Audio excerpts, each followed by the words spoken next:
বাবু তুমি এগুলো কি করছো? এগুলো কেন এখানে? কেন দেখে অবাক হচ্ছ?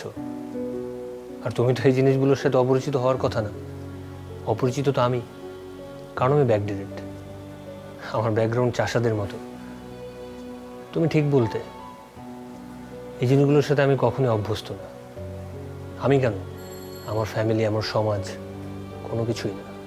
হতে পারে আমি তোমার মতো এত ওয়েস্টার্ন দামি দামি ড্রেস পরে নাইট ক্লাবে যাই না, ফ্রেন্ডদের সাথে রাত পর্যন্ত হ্যাং আউট করি না। আমি ফুটপাথ থেকে 200 টাকা দামের একটা গেঞ্জি কিনেই খুশি। কিন্তু আমার মান সম্মান এতটা কম দামি না। আমার মান সম্মান আমার কাছে অনেক দামি। তোমার একটা ভালো কাজের জন্য যেমন মানুষ আমাকে বাহবা দিবে, ঠিক তেমনি তোমার খারাপ কাজের দায়ভারগুলো আমারই নিতে হবে। আমি চাই না বাইরের দুইটা মানুষ এসে আমার এই দামি মান সম্মান হানি করে কোনো কথা বলুক। তাই আমি এখন থেকে ডিসিশন নিয়েছি, যে কাজগুলো তুমি বাইরে গিয়ে করতে, সেই কাজগুলো তুমি এখন ঘরে বসেই করো। অন্তত বাইরের দুটো মানুষের কাছ থেকে আমার দুটো কথা শুনে অপমানিত হতে হবে না। তো এখন থেকে আমি ডিসিশন নিয়েছি, তোমার যা কিছু পছন্দ সব কিছুই বাসাতেই করবে। অন্তত এতে বাইরের দুটো মানুষের কাছ থেকে আমার কোনো কথা শুনতে হবে না। তোমার যখন যা লাগবে সব কিছু আমি তোমাকে ম্যানেজ করে দেবো। আর এই জন্য আজকে এত কিছু আয়োজন। বলো, কোনটা দিয়ে শুরু করবা? প্লিজ,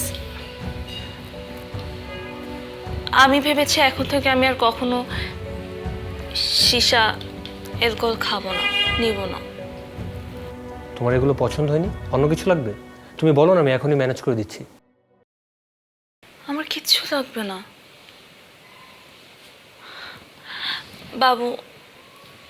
আই এম সরি, আমি এতদিন যা করেছি ভুল করেছি।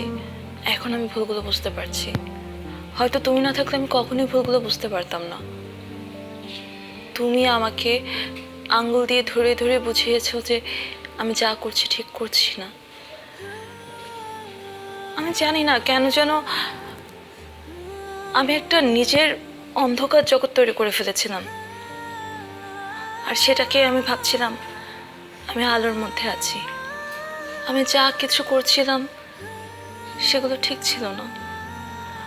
আমি দিনের পর দিন তোমার মতো একটা ভালো মানুষকে অপমান করেছি, অনেক অপমান করেছি। আমি ঠিক করিনি। আমি মনে করছিলাম যে আমি সবসময় ঠিক, আমি কোনো ভুল করছি না।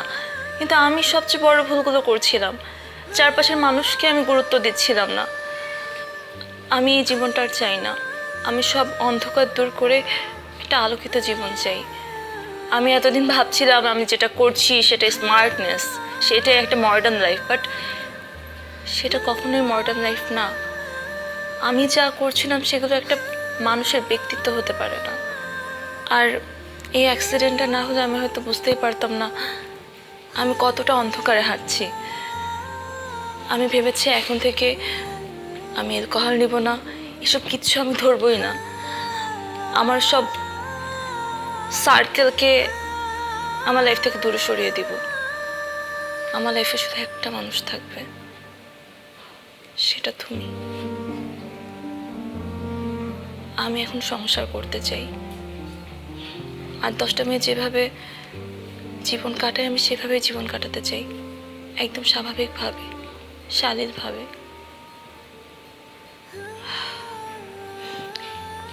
আমি আমার সব ভুলের জন্য অনুতপ্ত।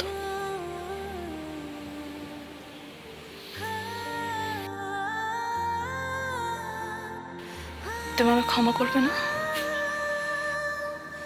তোমায় ক্ষমা করা না করার কিছু না। আমি শুধু তোমাকে বোঝাতে চেয়েছিলাম তুমি ভুল।